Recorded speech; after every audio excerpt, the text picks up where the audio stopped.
Le fait écho du jour avec Éric Le Boucher. Bonsoir Éric. Bonsoir Emmanuel. Le fait du jour, c'est la direction d'Air France qui a engagé un référé contre le syndicat de pilotes SNPL.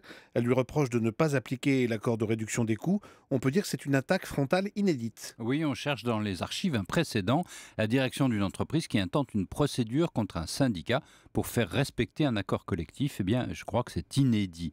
En fait, après, on s'en souvient, 7 mois de négociations, des grèves qui ont coûté 400 millions à la compagnie, Air France était parvenu à un engagement des personnels, y compris des pilotes, de réduire de 20% les coûts dans le cadre d'un plan nommé Transform 2015. Ce plan a été appliqué par les personnels navigants et par les personnels au sol à 96 et 100%, mais à seulement 67% par les pilotes.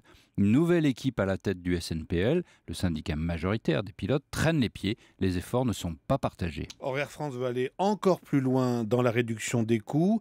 Ça ressemble à un nouveau plan, hein. Oui, parce que malgré le plan Transform, la recette par siège vendue s'est effritée ces derniers mois.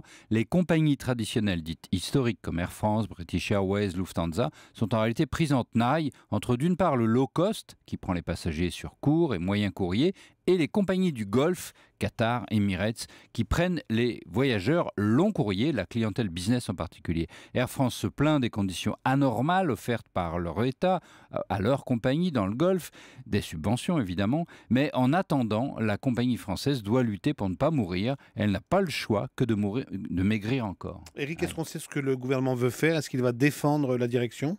Ce sera un test. Nous sommes à la veille du début des vacances, mais c'est bien l'enjeu. Un syndicat corporatiste aveuglé par ses avantages qui remontent au temps béni de l'aviation commerciale après-guerre. Il refuse de céder. La direction, qui veut poursuivre les sacrifices demandés aux autres catégories, ne veut pas céder aux pilotes, les enfants gâtés de l'aviation. Voilà quelques années que les présidents d'Air France s'attaquent à ce verrou du syndicat des pilotes qui préfère le suicide à l'abandon de ses privilèges. La France a des difficultés de faire des réformes. Son syndicalisme jusqu'au boutiste devrait être combattu activement par un gouvernement qui se veut social-démocrate, c'est-à-dire réformiste. Il devrait taper du poing sur la table. Merci, c'était l'éclairage écho d'Éric Le Boucher.